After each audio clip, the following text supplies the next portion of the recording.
de apresentar o Wellerson Santos. Ele é voluntário do Grupo de Fraternidade Espírita Irmã Sheila, de Belo Horizonte, Minas Gerais, onde reside atualmente. Ele também é médium, orador e escritor espírita, além de coordenador e voluntário das Caravanas de Educação, que pertence à ONG Fraternidade Sem Fronteiras, que desenvolve um trabalho voluntário na África e no Brasil. Há 30 anos, o Wellerson realiza palestras no Brasil e no exterior, divulgando a doutrina espírita, e também como escritor, já possui 32 livros publicados, cuja renda sempre se destina a instituições de caridade. Então, eu passo a palavra agora ao Wellerson, que para poder possa fazer a sua apresentação para o público aqui presente e aqueles que nos assistem remotamente.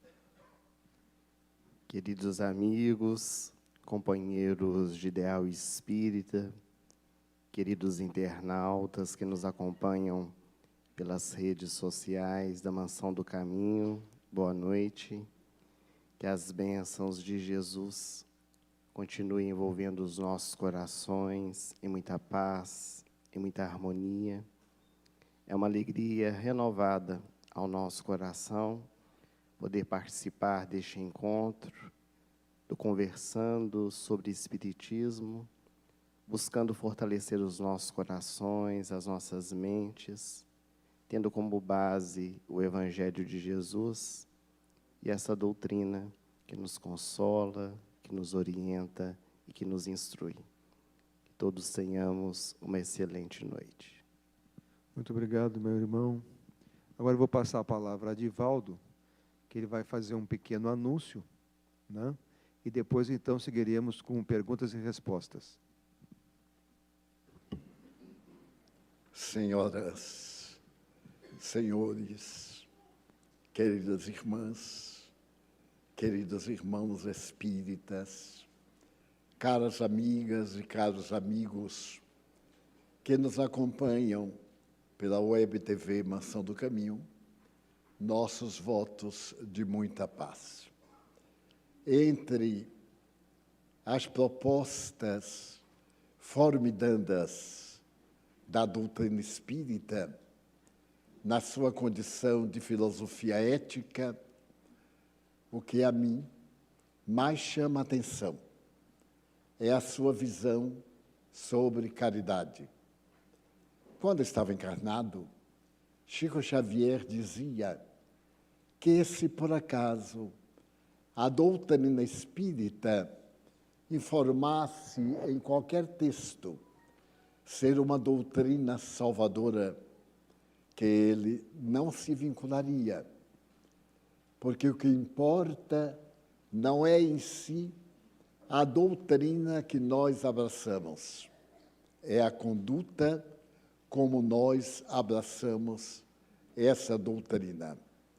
O importante não é o que dizemos, é sobretudo como vivenciamos aquilo que dizemos para os outros.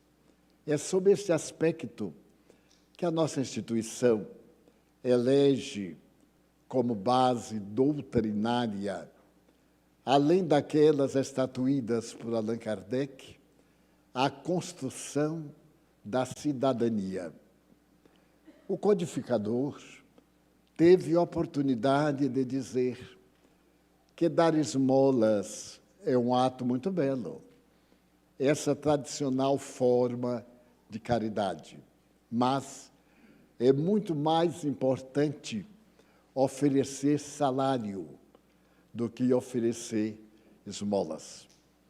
Quem dá salário dignifica, porque dá oportunidade ao indivíduo de ser um cidadão, de trabalhar com o próprio suor, de esforçar-se, de lutar contra as más imperfeições e procurar reagir para melhor nos momentos difíceis da existência. A nossa instituição, Centro Espírita Caminho da Redenção, foi fundado com essa finalidade precípua a prática da caridade no seu sentido profundo. Não apenas doar coisas, mas, sobretudo, ensinar dignidade a cada pessoa.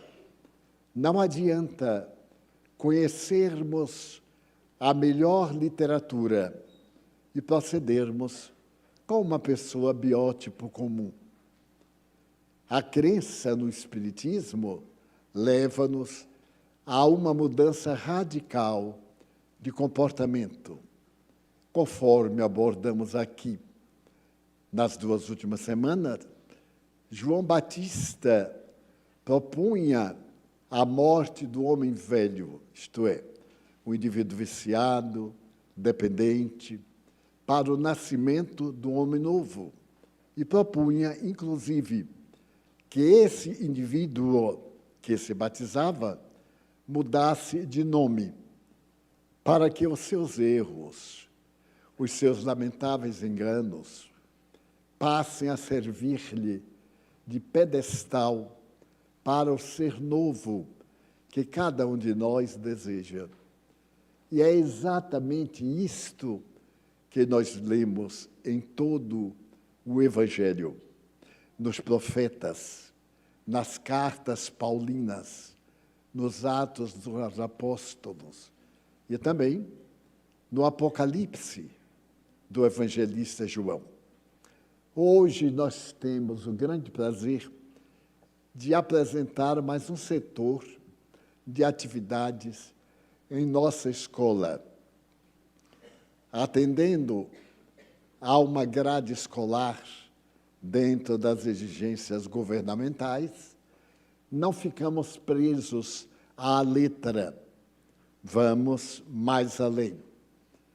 Se a grade escolar exige determinadas doutrinas para a formação do caráter e da cultura, nós levamos também o contributo da formação moral do indivíduo, através do trabalho que transmite saúde, bem-estar e coragem para viver.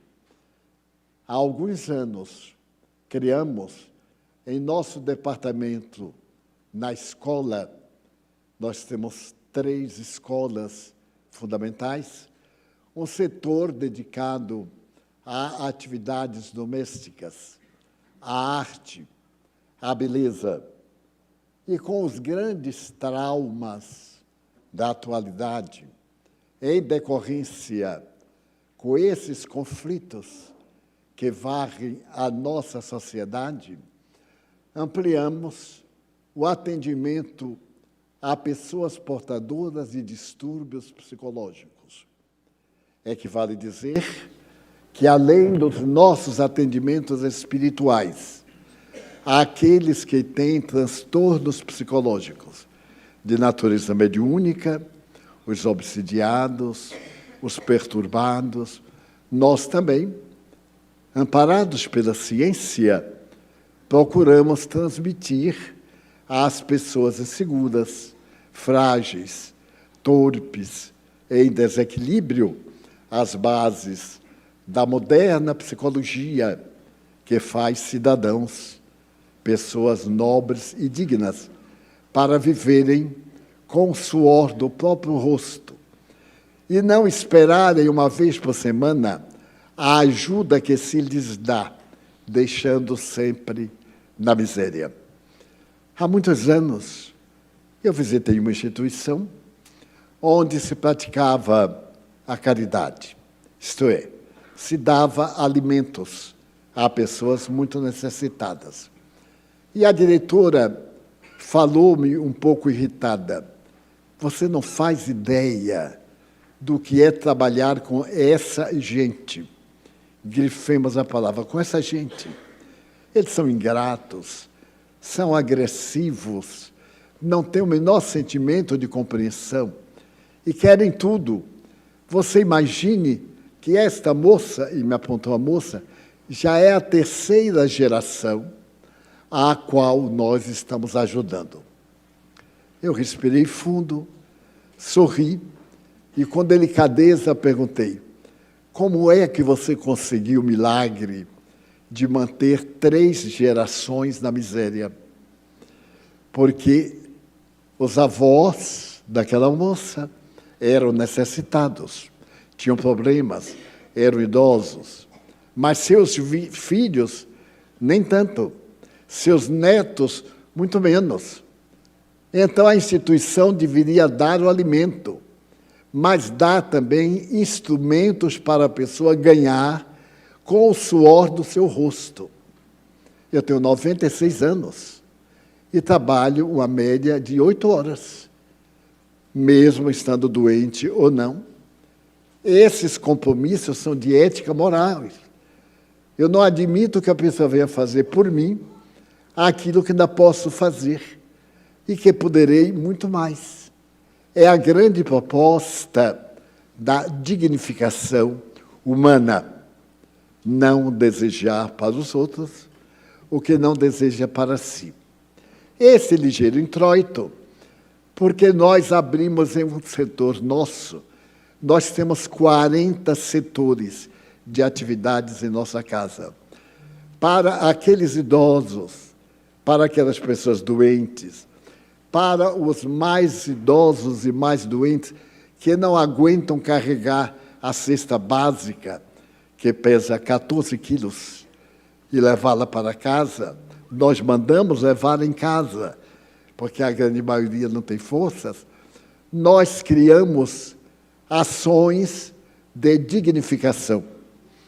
E então abrimos área de atendimento profissionalizante, mesmo para pessoas que tenham muitas dificuldades. E nesse ínterim, atendemos, nos últimos 5 anos, a mais de 1.000 pessoas que se candidataram a fazer parte dessa etapa de aprender a trabalhar, a servir, a ganhar com suor, a não depender, senão, nos casos compreensíveis de doença e de problema. A mim me surpreendeu muito, na semana passada, na véspera de São João, algumas das confecções dessas pessoas, desses alunos, e de alguns pacientes psicológicos, que, tendo alguns distúrbios, ansiedade, depressão, ficam na cama largados, folgados, enquanto os outros estão trabalhando para, de alguma forma, manter a ociosidade. É terapia trabalhar. A melhor terapia que existe é a do trabalho. De tal forma que os modernos psiquiatras e psicanalistas estabeleceram que se uma pessoa que tem depressão, que tem um distúrbio qualquer de ansiedade, ou outro, caminhar pelo menos 4 quilômetros por dia vale mais do que tomar uma drágia de um produto faixa preta. Porque esse trabalho vai obrigar o organismo a exercer as funções para as quais existe. E a pessoa, depois de uma boa caminhada, de um bom banho frio, nesse inverno baiano de 22 graus terríveis, então a pessoa renova-se, sente-se útil, desperta para a vida. E então atrevi-me a trazer alguns objetos de confecção desses indivíduos, aqueles que estão em terapia psicológica, porque nós temos 26 psicoterapeutas. Nós temos um número muito grande de pessoas nos ajudando gratuitamente. Recebe-se gratuitamente e passa-se adiante gratuitamente. E pretendemos ampliar esse quadro para atender à grande problemática dos transtornos psicológicos que atuam em todos nós. Tivemos também o grande prazer hoje de receber entre os nossos visitantes aqueles que colaboram conosco, traduzindo as palavras para Libra. Então, nós recebemos uma equipe de 6 indivíduos surdo-mudos, utilíssimos, que não ficaram no canto chorando, reclamando da vida. Eles simplesmente têm dificuldade auditiva. Não podem emitir sons, mas através de gestos podem conversar. Até comigo conversaram. E eu fiquei tão contente de poder falar. Graças a Deus, eu não falo muito. E poder também expressar algumas palavras. E eu estava crente que já estava falando Libra. Voltei-me para um deles e falei como se ele fosse apenas surdo. Muito obrigado. E ri. Ele então perguntou à professora, o que é que ele disse? Com sinais. Aí eu aprendi como é que se diz o que é que ele disse. E saíram e estão aqui conosco, vendo-nos, ouvindo-nos, vivendo com dignidade. Então, nós trouxemos algumas dessas confecções que irão para o nosso bazar, porque nós criamos, como é do conhecimento de todos, o bazar Felicidade. Porque quem entra de lá não sai de mão vazia. É felicidade para quem entra, para quem sai. E mais curioso, as pessoas vão e compram e levam coisas para serem vendidas. É surpreendente. E como as pessoas têm muita imaginação, nós mantínhamos um desses bazares no Rio de Janeiro, em Copacabana, e então desciam algumas pessoas do morro e faziam essa caridade e ação. Desciam entravam na cabine, vestiam-se, deixavam os trapos e saíam com a roupa do bazar. E a Deda disse, muito obrigado, justo. E nós ficávamos felizes de haver felicitado a pessoa que poderia estar furtando, roubando ou agredindo. Desta forma, na proposta de hoje, não deixe de passar em nosso bazar, certamente, porque nós ganhamos quase 100 vestidos de noivas que foram usados uma vez. E hoje vendemos 20. Se tiver aí alguém pretendendo casar, nós temos aí 60 modelos únicos.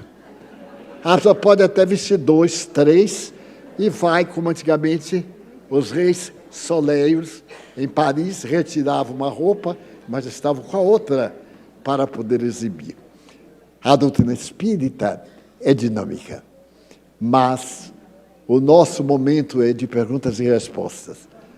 E nós temos aqui o nosso querido amigo Belo Horizontino, a quem vai ser dirigida a primeira pergunta.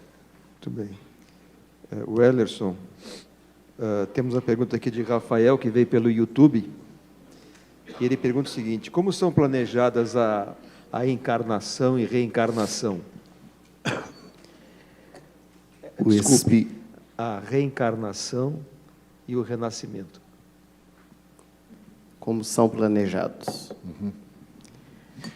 O benfeitor espiritual, Manuel Filomeno de Miranda, pela mediunidade de Divaldo, no livro Temas da Vida e da Morte, tem um capítulo chamado Planificação ou Planificação Espiritual, onde ele nos narra com riqueza de detalhes todo este processo do qual nós participamos, nós que já estamos num grau de evolução em que temos condições de participar deste processo desde quando nos encontramos no mundo espiritual. Na erraticidade, nós somos convidados a poder meditar sobre a proposta do nosso renascimento, participando primeiramente de diversos cursos relacionados às problemáticas que foram vivenciadas nas existências anteriores, como uma forma de conscientização, para que nós possamos fortalecer o nosso espírito para o nosso retorno.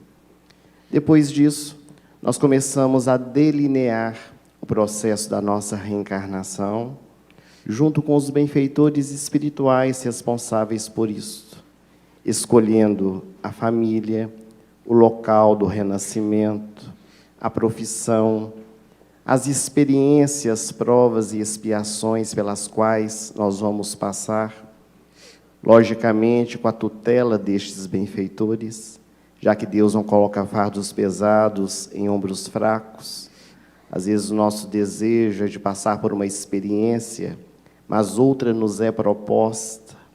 E dessa forma, nós vamos delineando este processo reencarnatório até chegar um instante em que vamos ser preparados para o renascimento, onde o espírito vai perdendo a sua consciência, o esquecimento do passado, até o instante em que ele é ligado, através do perispírito, a célula ovo fecundada pelo espermatozoide, o óvulo, e começa todo o processo de desenvolvimento até a nosso renascimento. De certo que é um processo que demanda todo um trabalho realizado pela espiritualidade, cuidadoso, amoroso, conforme a nossa necessidade de aprendizado e de evolução espiritual. Obrigado, Wellerson. Divaldo, uma pergunta também do YouTube, de Stein. Como se livrar de um vício sexual que aparentemente acompanha a pessoa desde as primeiras lembranças? Os vícios são a aplicação equivocada dos hábitos. Todo hábito que se repete, se fixa, e se ele traz resultados positivos, torna-se uma virtude. Mas se ele traz tormento, aflição, ansiedade, instabilidade emocional, ele se transforma no vício. Nós estamos vivendo um contexto de hábitos que cada um deve e tem o direito de fazer o que quer. Só que os partidários desta revolução olvidam que se eu tenho o direito de fazer o que eu quero, aquilo que eu fizer com o outro, ele também tem o direito de reagir conforme lhe aprouver. E aí vem a luta, a violência que nós vemos na sociedade. A questão é muito grave, porque há poucos dias, um médium sério, trabalhador de nossa casa, veio até mim dizer que estava atravessando um período de dificuldade. Porque, sendo uma pessoa atraente, um homem de valores externos e internos, ele era muito acoimado pela sensualidade de algumas outras pessoas, masculinas ou femininas. E ele não sabia como reagir. Eu então lhe disse: como é que você vai ensinar sua filha a se comportar? Mantendo-se digna. Eu digo, faça o mesmo. Mas ele teve uma ocasião em que uma mulher desequilibrada, bem se vê, se apaixonou tanto, ele é casado, que teve a ocasião de dizer, mas você não é homem? E ele ficou embaraçado, porque o homem significa um indivíduo venal, sem caráter, sem honorabilidade, sem palavra. Você não é homem? Então, tradicionalmente, a pessoa faz tudo o que lhe dá na cabeça. Todas as ideias no tempo em que a mulher era discriminada. Hoje nós devemos perguntar, você não é uma pessoa que pensa? Já que você é uma pessoa que pensa, procure pensar corretamente. E eu diria a essa pessoa com muita tranquilidade, eu sou tanto homem que respeito a minha mulher. E pergunto, se você fosse a minha esposa, o que é que você acharia de mim se além de você, esposa, eu me permitisse uma conduta vulgar e chula, me entregando, só porque está na moda, transformar o fenômeno sexual em um prazer mental.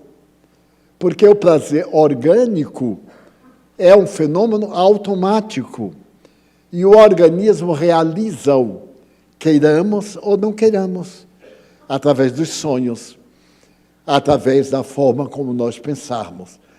Mas, acima de tudo, se nós vamos a uma rede social e olhamos, qual é o detalhe?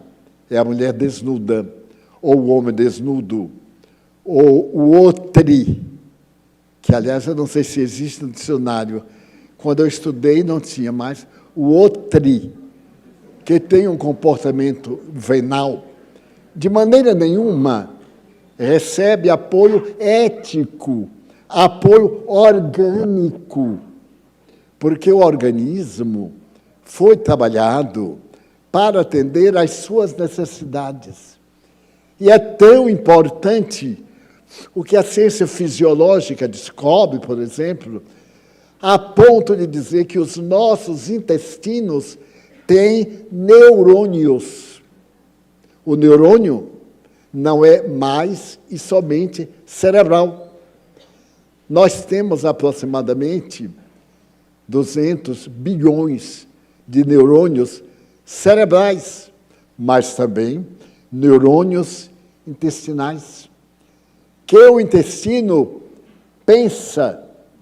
Ora, a vida inteira eu me acostumei a achar que o pensamento é só da mente, mas muitos hábitos, muitas necessidades, o hábito que eu transformei no vício, torna-se o impositivo mental.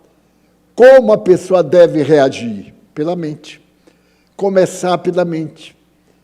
E, naturalmente, substituir as ideias. No caso, em pauta, desde que a pessoa se lembra que sente o impulso, não é nada normal. É o efeito da existência passada, quando o indivíduo entregou-se exclusivamente à luxúria, a uma vida sexual desregrada.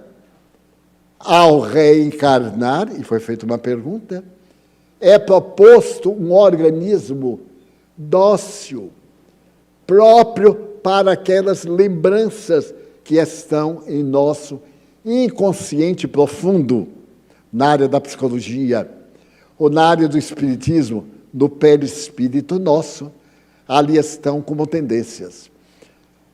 E eu li há pouco de um grande teólogo que ele tinha muita dificuldade para dormir e experimentou muitos produtos medicinais, até o dia que ele resolveu deitar-se para dormir.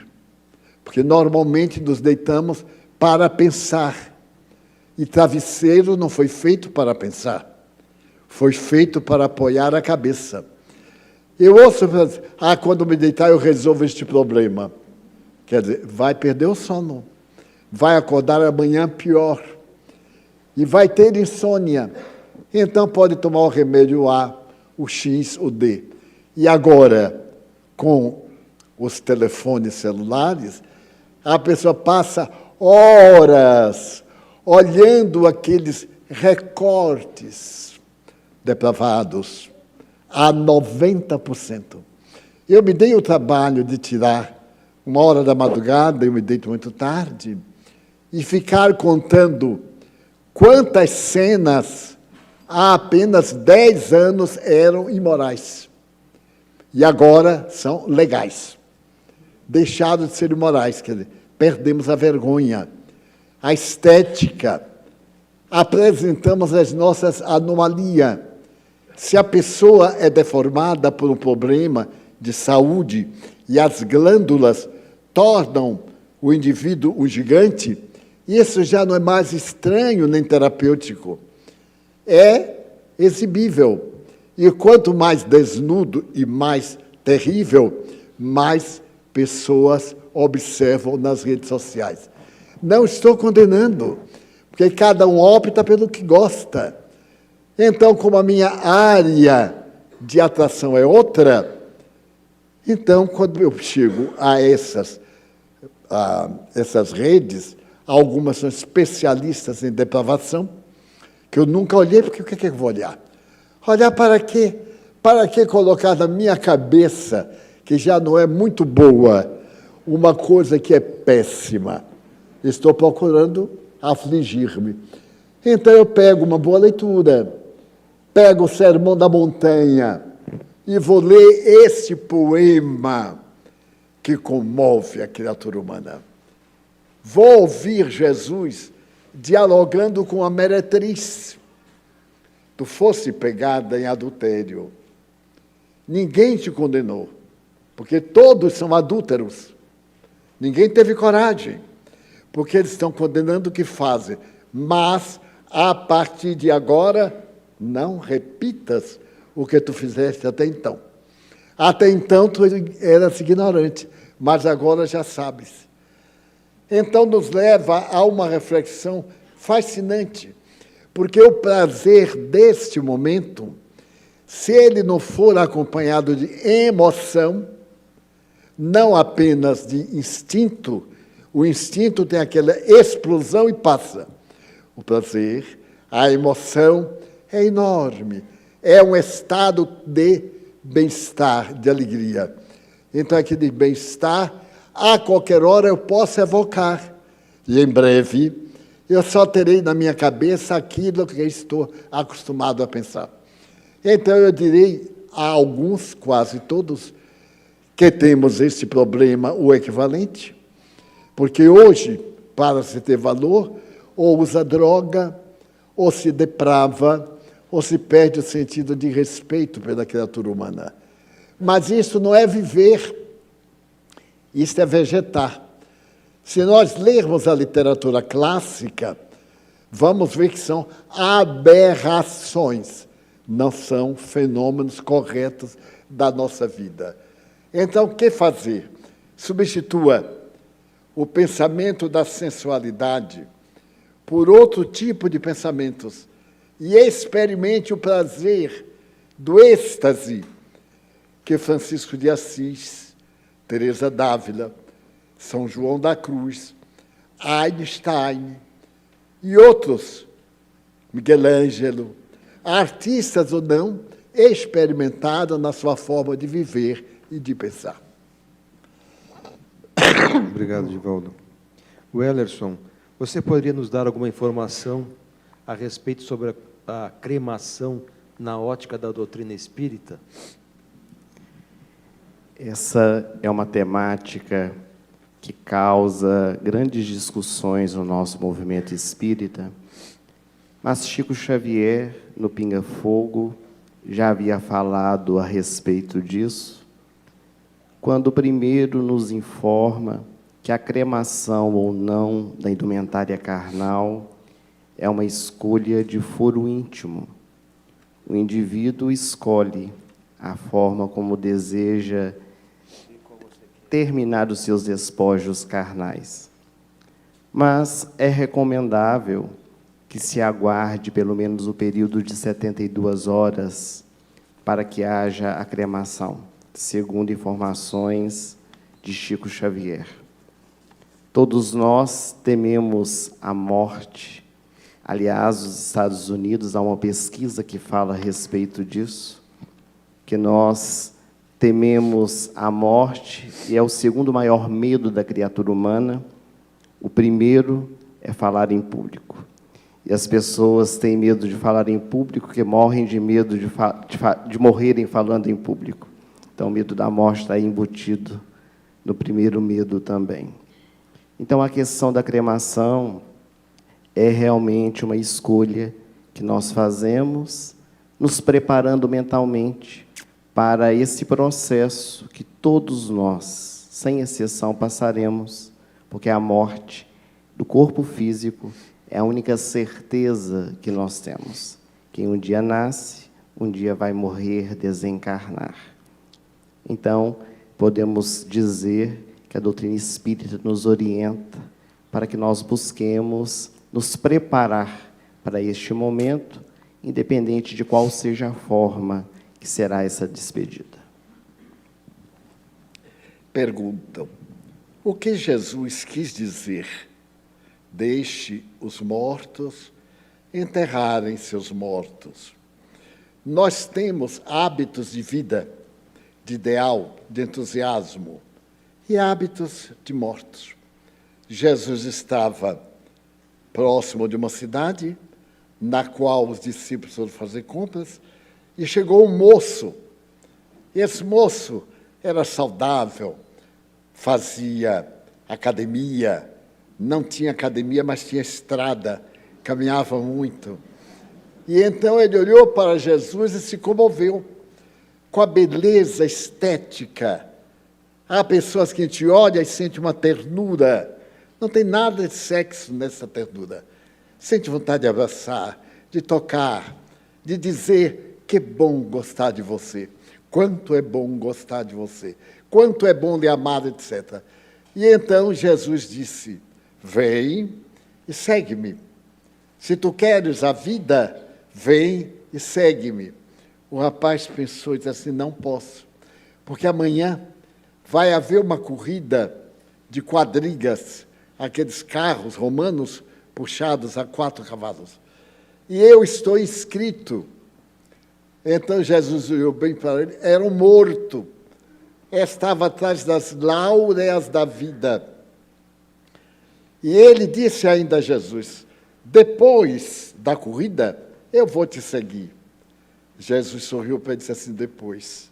Só que no dia seguinte, durante a corrida, ele atropelou outro carro e foi despedaçado pelas rodas dos carros que estavam ali em combate. Era o morto. É esse morto do sentido, sim, ideal. Pessoas que tanto faz como tanto fez, que estão mortas para o sentido da vida. Eu vou dar respostas bem rápidas. É possível a morte do espírito? Não é possível. Não existe morte. O espírito não morre em hipótese alguma. Ele perde o corpo como o corpo perde a roupa. Na questão da cremação, eu quero ser cremado. Quero ter o prazer de ver as labaredas devorando o alto calor, as banhas derretendo. Eu não disse que eu emagrecia. Aqueles que forem gordos e não conseguirem emagrecer, guardem, diz assim: vou emagrecer. Quando botar 120 graus na máquina e a máquina começar a ferver, aí vai descer aquela gordurinha maravilhosa. Era o ego da gente. Mas nós continuaremos a viver. Daí não existe, de forma nenhuma, morte de espírito. Quais os principais preceitos do Espiritismo? Primeiro, imortalidade da alma. Sem esse, não existem os outros. Segundo, a crença em Deus. Só existe o efeito porque há uma causa. Então, como existe o efeito inteligente, há uma causa inteligente. Terceiro, comunicabilidade dos espíritos. Muito curioso. Os espíritos vêm, comunicam-se conosco. Ainda hoje, quando me preparava para vir, apareceu-me a benfeitora espiritual e me disse carinhosamente: meu filho, hoje eu vou lhe levar uma alma muito querida. É um jovem. Diga-lhe que ele me ama muito.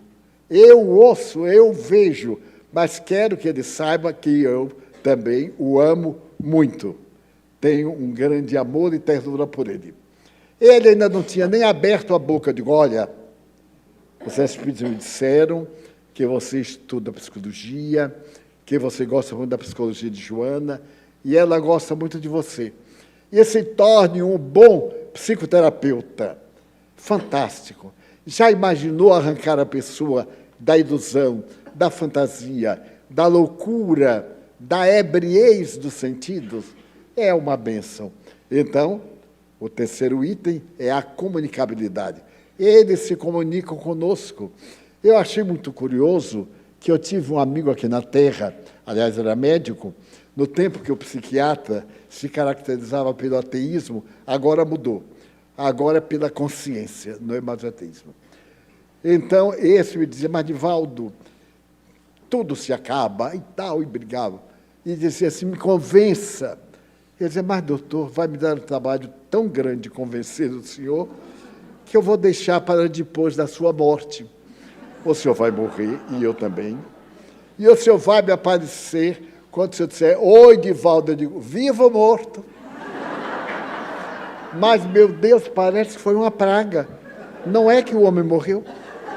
Morreu daí a poucos meses. E eu não sabia de nada. Eu era funcionário público. E eu estava trabalhando. Quando me apresentou uma entidade, um espírito, no trabalho, e disse, Divaldo, nesse instante, acaba de desencarnar fulano de tal. O psiquiatra.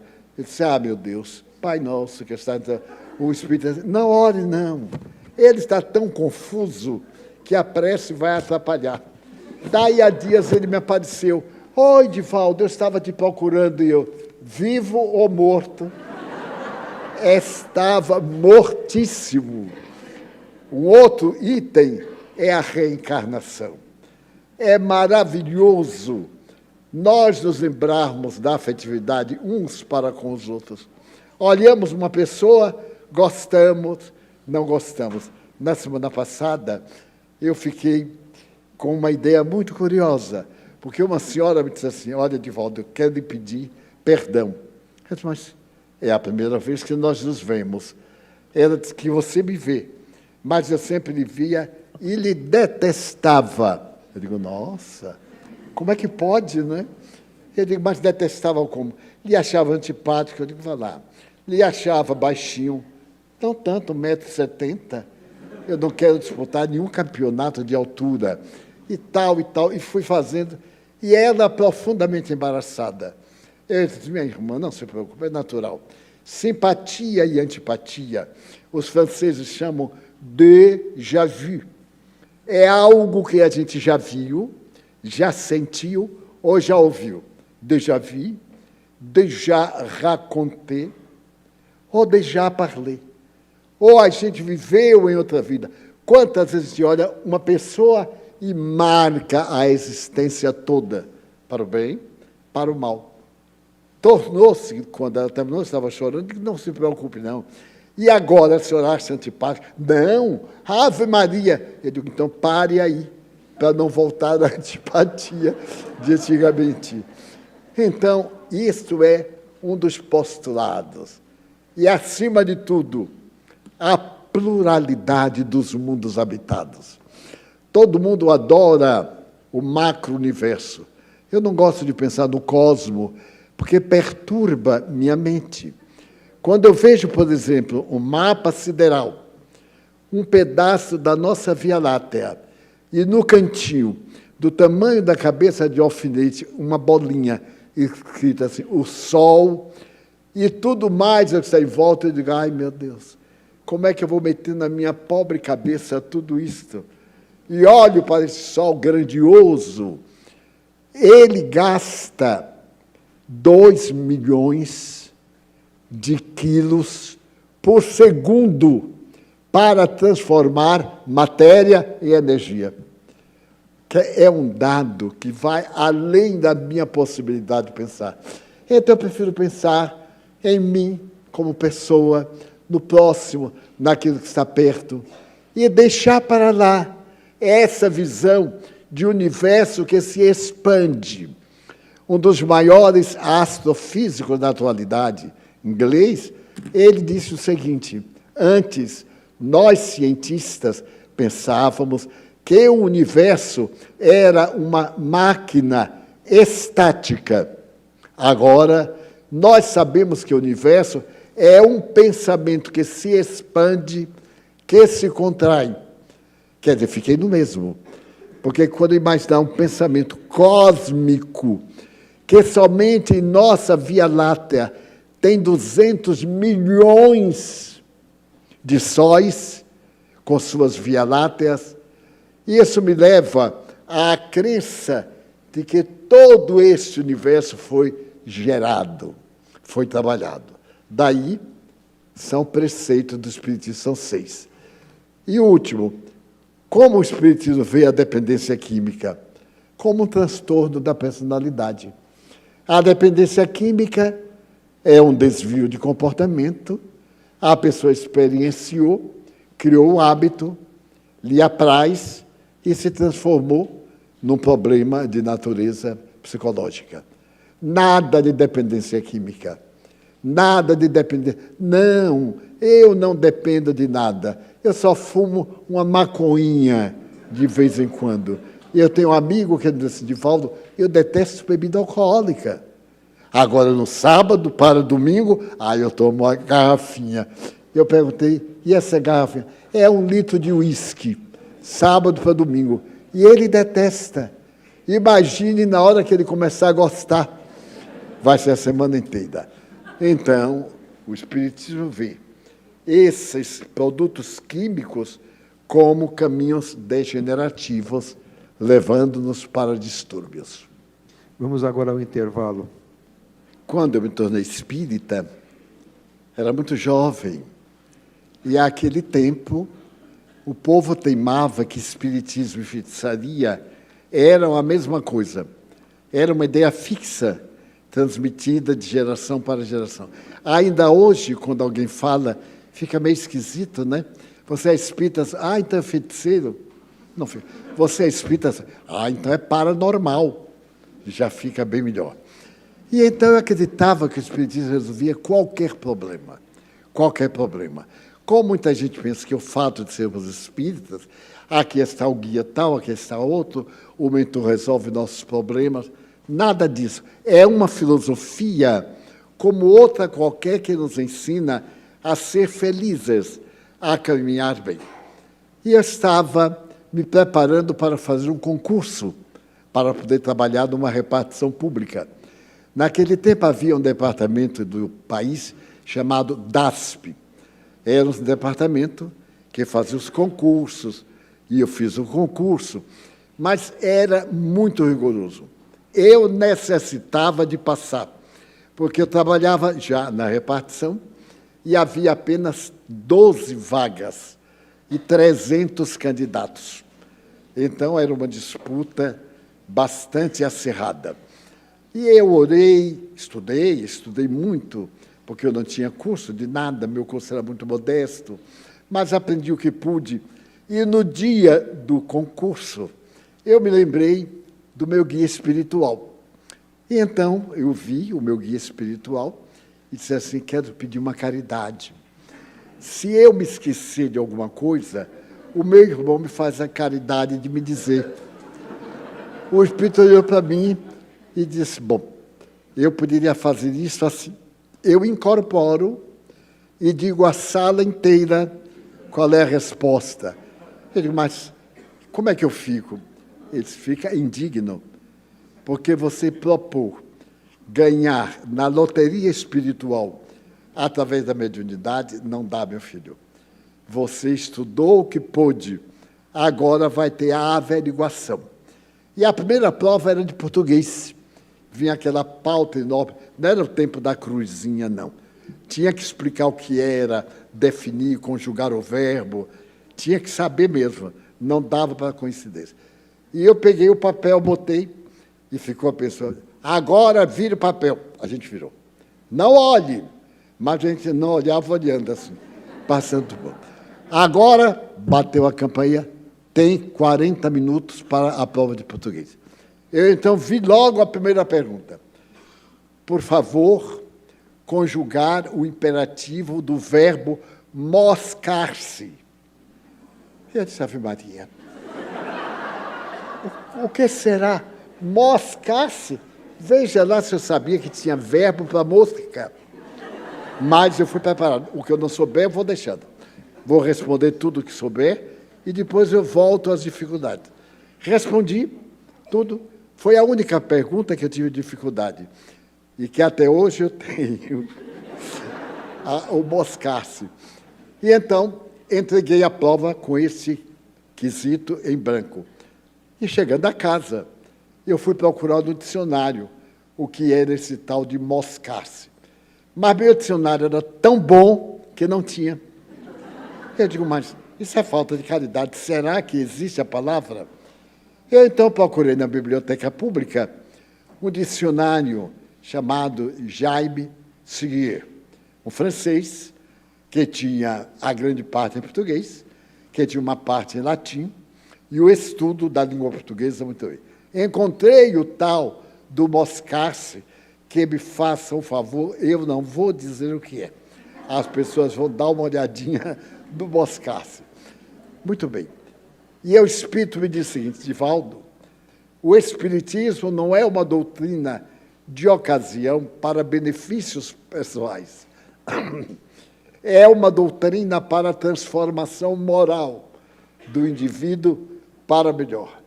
Você acha justo que você passe com a nossa ajuda e outros que têm mais cultura do que você, não tendo essa ajuda, não passem? Não teve outra alternativa. Eu acho, realmente é injusto. Pois pense, na doutrina espírita há uma ética. Essa ética é trazer Jesus para dentro do coração. Todos nós aqui já ouvimos falar sobre Jesus, sobre vários aspectos, porém, bem poucos, colocamos-lo em nosso coração. Quando nós o colocamos em nosso coração, a coisa muda. Havia na cidade de Magdala, uma cidadezinha às margens do Mar da Galileia, chamada Migdol, tradução ao português, Magdala, onde uma mulher vendia carícias e vendia a preços exorbitantes. Ela se tornou célebre pela vida de dissolução, mas não era feliz. Ela possuía uma vila muito boa, o senador da República de Roma era o seu amante, que lhe permitia a vida dissoluta nos outros dias. Ela lhe pertencia às quartas-feiras. Mas ela, apesar de tudo, periodicamente, ela entrava em convulsões espasmódicas, como se fossem crises epilépticas. Daí o Evangelho dizia que essa mulher tinha 7 demônios. O número 7 é cabalístico. 7 isso, 7 aquilo.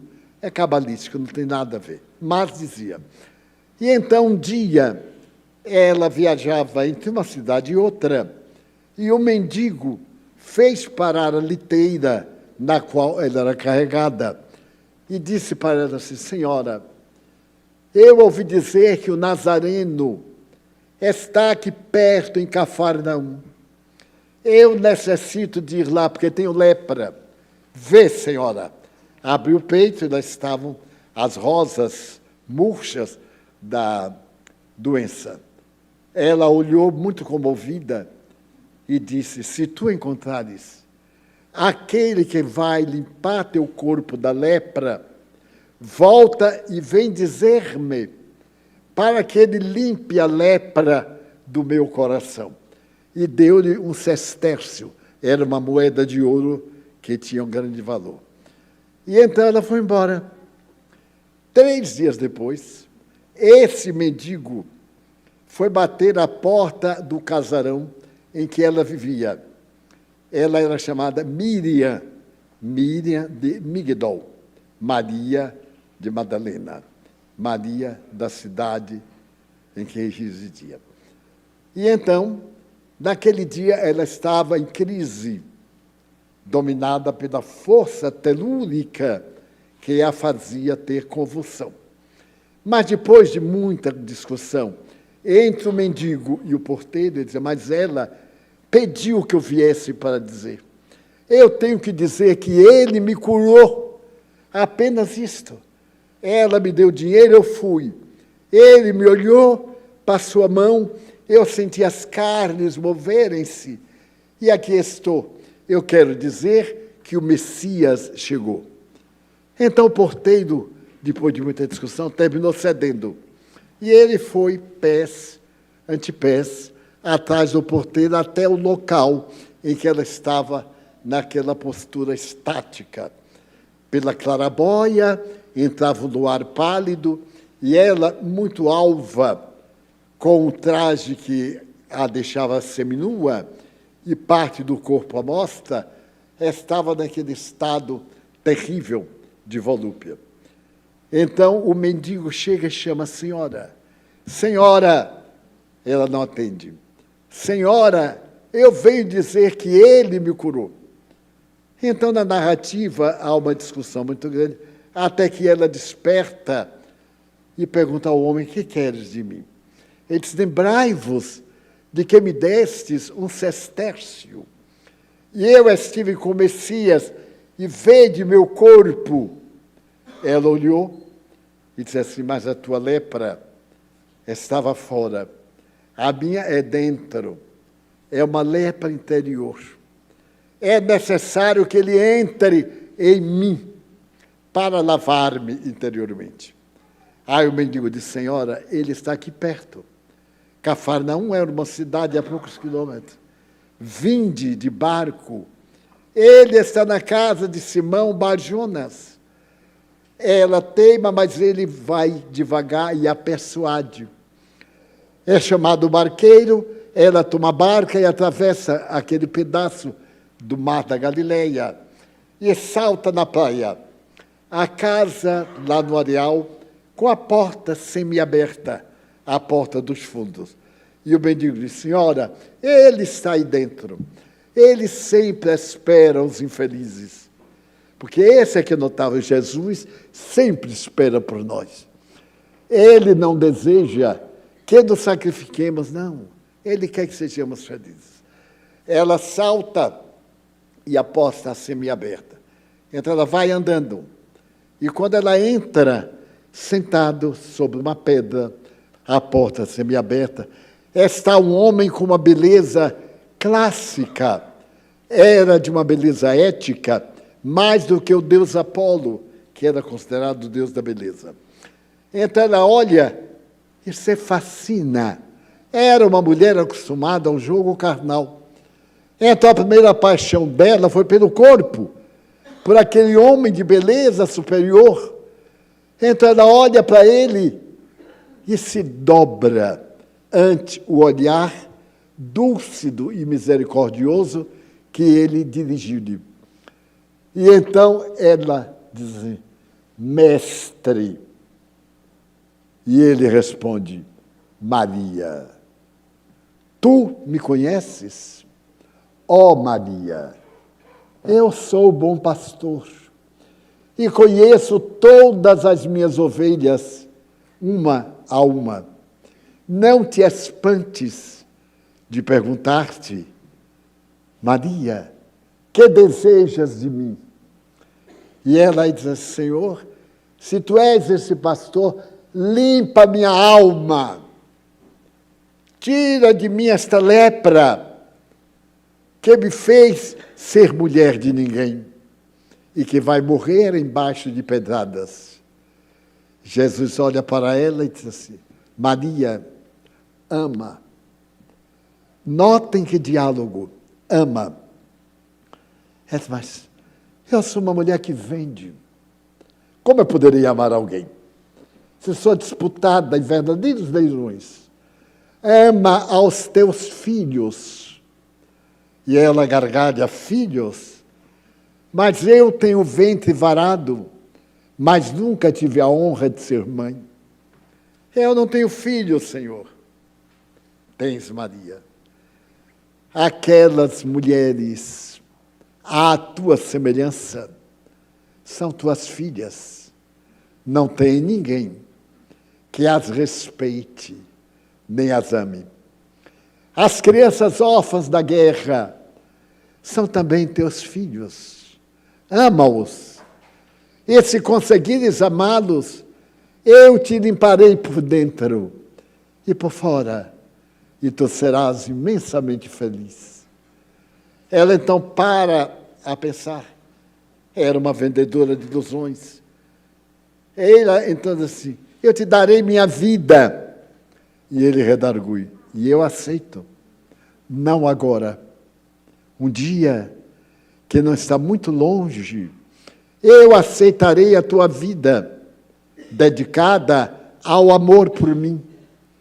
E vai, não voltes a pecar, a vos enganar. Tiremos a palavra pecado que já está marcada. A vos enganar. Ela levanta e sai. Mas ela levou aquela beleza interior daquele homem singular de tal forma e com tanto entusiasmo que, chegando a casa, ela resolveu libertar todos os escravos, dar tudo o que tinha e guardar apenas um vasilhame de alabastro que continha um perfume de nardo. É uma planta muito rara e de preço muito caro. E todos diziam que ela enlouqueceu. E a partir dali, toda tarde, no meio da multidão, estava aquela mulher de beleza incomparável, acompanhando as pessoas. E a partir daquele momento, ela não teve mais nenhuma convulsão, porque os espíritos maus que a induziam ao sexo desregrado e vulgar foram afastados pela presença de Jesus. A simples presença da luz apaga a treva. Não há escuridão que resista a um raio de sol, como dizia São Francisco de Assis. E então ela se dedica, permanece, até o momento em que ele vai para Jerusalém, onde foi crucificado, e ressuscita. E ela, que era uma vendedora de ilusões, foi a testemunha. Foi a única pessoa que viu. Lendo o Evangelho já pela 100ª vez, eu me pergunto por quê que ele apareceu a Maria de Madalena e não a sua mãe. Por que ele apareceu a uma ex-vendedora de ilusões e não a João Evangelista, que ele amava?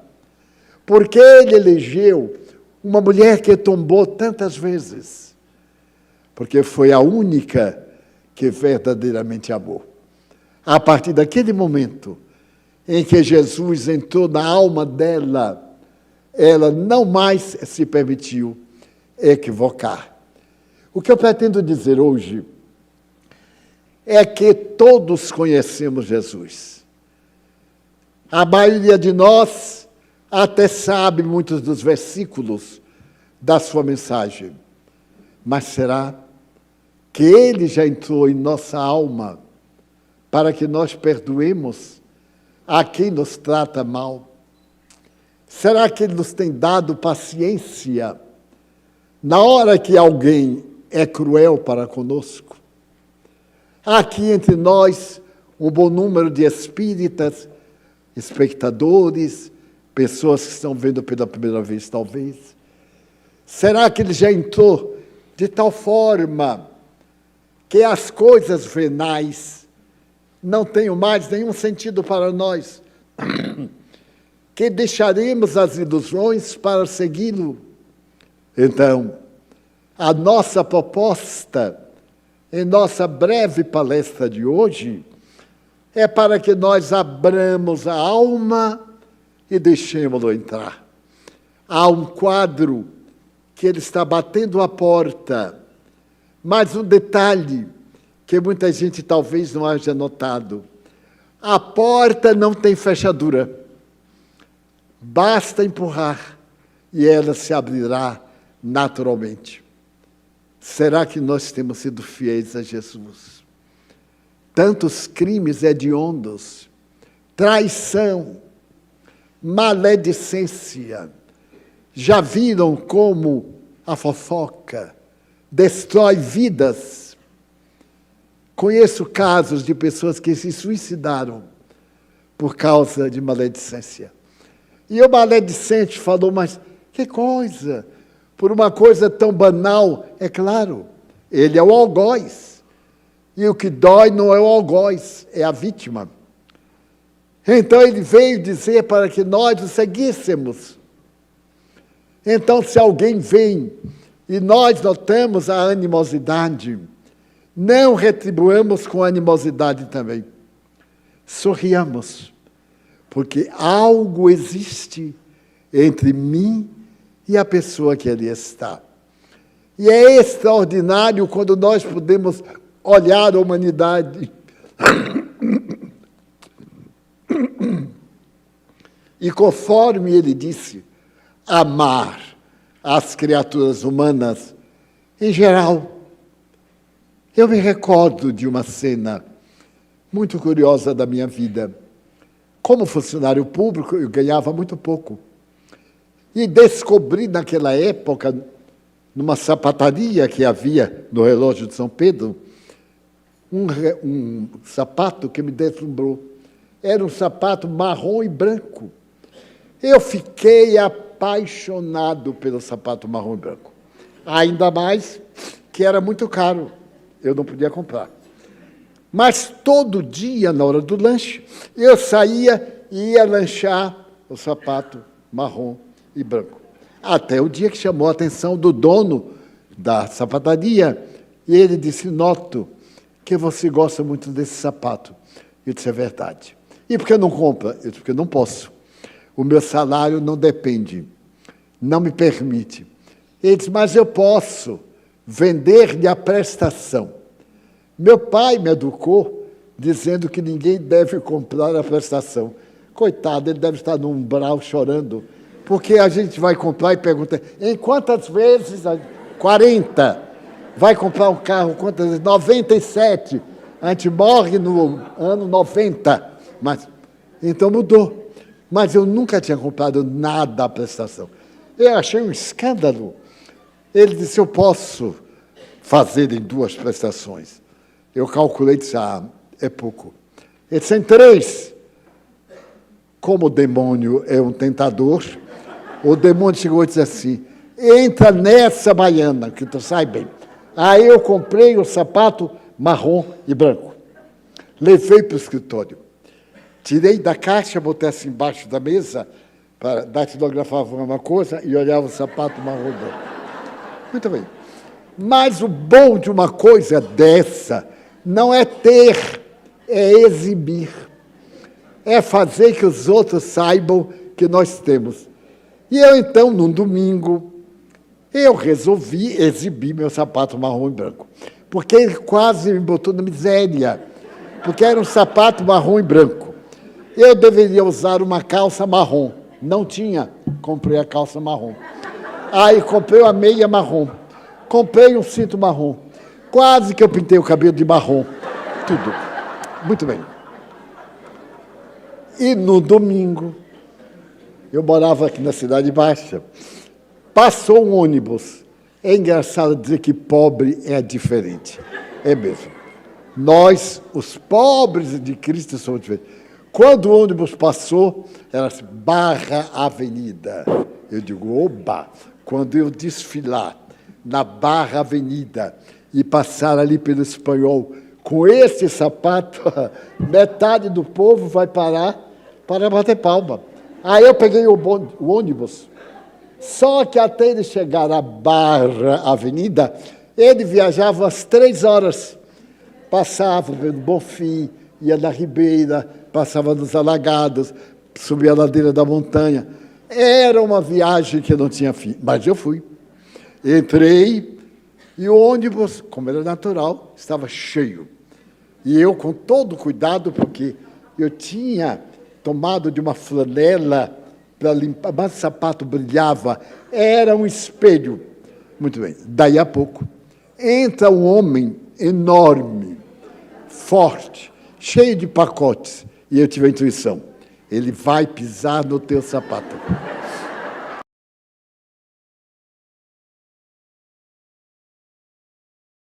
No fim, ele veio direto e pã, no sapato. Quando eu senti aqueles 100 quilos no meu pé, as lágrimas correram, não de dor, de questão moral. Meu sapato estava indo para o brejo. Aí eu imaginei, porque era de camurça, era uma parte de couro e a outra de camurça. E aquele pezinho acertou exatamente na camurça branca e rasgou. Fez logo uma ferida. Daí por diante, Nilson fez um remendo, fez uma cirurgia, mas ficou o clássico. Quando o homem tirou o pé, que eu olhei para o sapato, mas eu fiquei com tanta raiva, eu já era espírita, com tanta raiva do homem. Se ele fosse menorzinho, eu dava-lhe uma canelada, daquela que você vai ao inferno e volta. Aí eu olhei bem para ele e ele numa boa.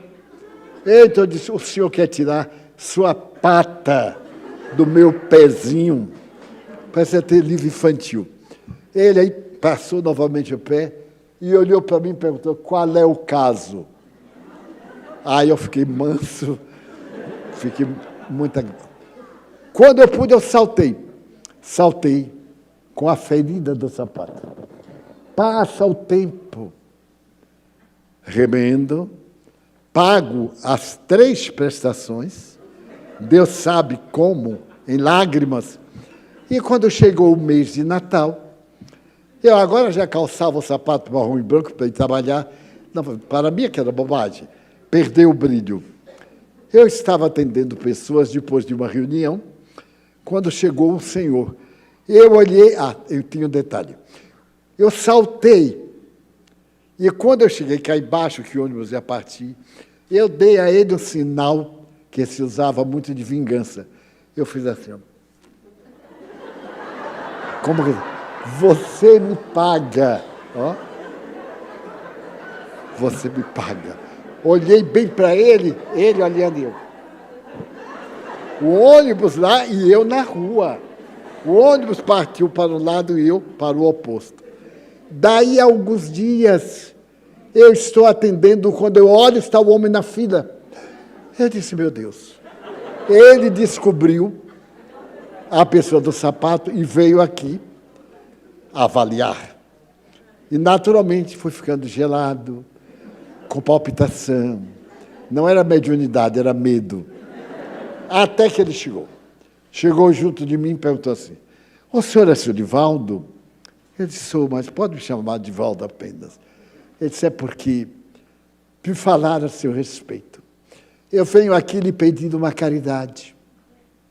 Ele disse, ai, graças a Deus. Ele veio pedir. Eu disse, o que é? Ele disse, minha mulher tem um espírito que toma e a nossa vida se transformou no inferno. Eu já estive em casa de umbanda, de quimbanda, candomblé, missa, já fiz tudo. Ela está deitada, trancada no quarto. Eu tenho 3 filhos, sou carregador do cais do Porto. Veja com quem eu fui me meter, aquele rapazinho. E então disseram que ela tem um espírito, mas ninguém tem força de botar esse espírito para fora. O senhor iria lá para ver se bota para fora? Eu disse comigo, vamos tentar, porque aí Deus bota 2 para fora, o que foi visitar e o que deveria ser. E fiquei olhando, e ele chorava discretamente. Quando terminamos, muito tarde da noite, eu atendia naquela época, depois. Então eu perguntei, onde é? Ele disse, São Caetano. Nós fomos, eu, ele e Nilson. Quando nós chegamos à porta, ela, dentro do quarto, disse assim, não adianta esse socorro que você traz, porque ele também é obsedado. Eu digo, mas nunca fui tão bem saudado como agora. O espírito percebeu tudo, mas eu fui, entrei, e ela estava meio desnuda. Eu peguei um cobertor, envolvia, e dialoguei com o espírito. Perguntei por que ele fazia aquilo. Chamei-o de irmão, mas eu chamei com tanta doçura. Eu disse assim, meu irmão, como é que você faz isso com ela? Veja, os filhinhos estão no outro quarto. Olha o marido, uma situação deplorável. Que ódio é esse? Por que você faz isto? Ele então me disse assim, porque ela me deve. Eu disse, mas Deus é que é o cobrador. Se você cobra, fica devendo. E fui conversando, e comecei a sentir ternura pelo obsessor. E fui falando com ele, ele então olhou para mim e me perguntou, por que você me chama de irmão? Eu disse, porque todos somos irmãos. A matriz é uma só, é Deus, nosso Pai de misericórdia. Eu venho para lhe pedir que a abençoe com seu perdão, que a desculpe. Então, o Espírito começou a chorar através dela. Ela se ajoelhou ali no chão e disse, eu vou perdoar. Eu vou agora ser amigo deles. Ficaram amigos e o marido ficou muito grato. Me agradeceu, veio até lá em casa, foi me levar. E então ele me disse essa frase, Seu Divaldo, não há palavras para agradecer. Ver a minha mulher recuperada, saudável como ela sempre foi, só Deus. Eu serei seu amigo a vida inteira. E, de fato, esse homem, que era um pouco tosco, passou a ser meu benfeitor. Eu viajava muito, principalmente para o interior, e ele ia nos fins de semana, nos domingos, nos feriados, até se tornar praticamente um irmão. E o Espírito reencarnou-se através dela como filho dele, que ele era muito hostil. E a bondade deste homem convenceu o filho, e ao desencarnar, era uma família ajustada. O que quero dizer? Que aquela senhora tosca, que não entendia muita coisa, compreendeu que se ela aceitasse Jesus no íntimo e colocasse no coração, todos os problemas seriam resolvidos. E o problema dela era um problema simples, era uma obsessão, porque o amor é primo do ódio. O ódio é o amor que enlouqueceu, mas são parentes. Eles estão muito ligados, porque fazem parte do mesmo fenômeno da equação da vida, amor e ódio. O marido morreu anos depois, o filho se tornou cidadão, ela revelou uma bela mediunidade, e graças a meu sapato marrom e branco, eu aprendi a amar as pessoas desconhecidas. Porque eu me dizia, mas para que amar? A pessoa não precisa de mim. Para que amar? E a consciência foi me dizendo, não desejar mal já é amor. Querer que todo mundo seja feliz é amor, Divaldo. Devagarzinho, quando alguém for lhe falar, diga à pessoa o que você gostaria de ouvir. Não deixe nunca ninguém sair do seu lado sem levar um pouco da ternura do seu coração. O nosso apelo na noite de hoje é para não deixarmos ninguém nesta hora tão terrível em que as famílias se dividiram, as pessoas se detestaram, os partidos políticos engalfinham-se em lutas dolorosas e nós, sem nos darmos conta, estamos também no ardor dessa batalha, dividindo nossa família. Custa tão pouco deixar que o outro faça o que quiser. Ele tem o direito de escolher, como eu tenho o direito de escolher. Daí, já que nós entendemos Jesus no pensamento, vamos permitir que ele entre em nossa alma e seja o guia da nossa vida, de amar ao próximo como a nós mesmos. Vamos orar.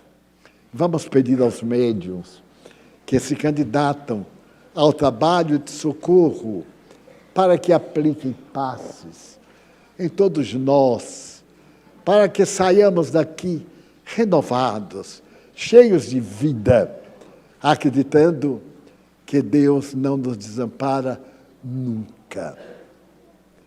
Então, digamos, Senhor Deus, tem misericórdia daqueles que irão aplicar nos passes, dos médiuns, para que eles sejam dignos de verter as vibrações que vêm do alto e transmiti-las para nós.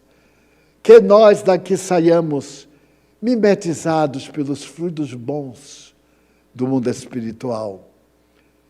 Que as nossas mágoas, preocupações, com os quais nos vimos, que desapareçam sob a chamada: vinde a mim, eu vos consolarei. Deixemos o Mestre penetrar em nossas almas. Peçamos todos, cada um por si mesmo, por aqueles aos quais ama, familiares, amigos, devotados, pelos nossos inimigos, para que seu mal não nos afete, suas vibrações não nos perturbem. Ó Senhor de misericórdia, atende-nos, enriquecendo-nos de paz, de saúde interior, fazendo que nosso lar seja uma reserva de família feliz. Também te pedimos por aqueles que se suicidaram, aqueles que se atiraram no abismo do engodo pelo suicídio. Nós te queremos pedir misericórdia por aqueles que nos pedem para orarmos por eles. Mas também tuas vibrações pelos que estão em casa, para que recebam as dúlcidas vibrações nossas. Nós te pedimos pela nossa casa, pelas mãos da caridade, que nos ajudam, anônimas, corações afetuosos, almas gentis, que te estão implantando no íntimo. Nós te queremos pedir, Jesus, que o mal dos maus não nos faça mal, mas, acima de tudo, nesse momento, que abençoes a nossa água, fazendo que ela se impregne de fluidos vitais, bons para nosso organismo. E também pela nossa paz interior, que possamos agir com serenidade, resolver nossos problemas com paciência, confiando em Deus que não nos abandona. Desta forma, nós agradecemos a Deus, nosso Pai Celestial, a Maria, a Mãe Santíssima, a Ti, amigo incomparável, aos Espíritos bons, por esta reunião, e formulamos votos de que haja paz perene em nossas vidas. Desta forma, encerramos nossa reunião, formulando votos de muita paz em benefício de todos nós. Está encerrada a nossa sessão.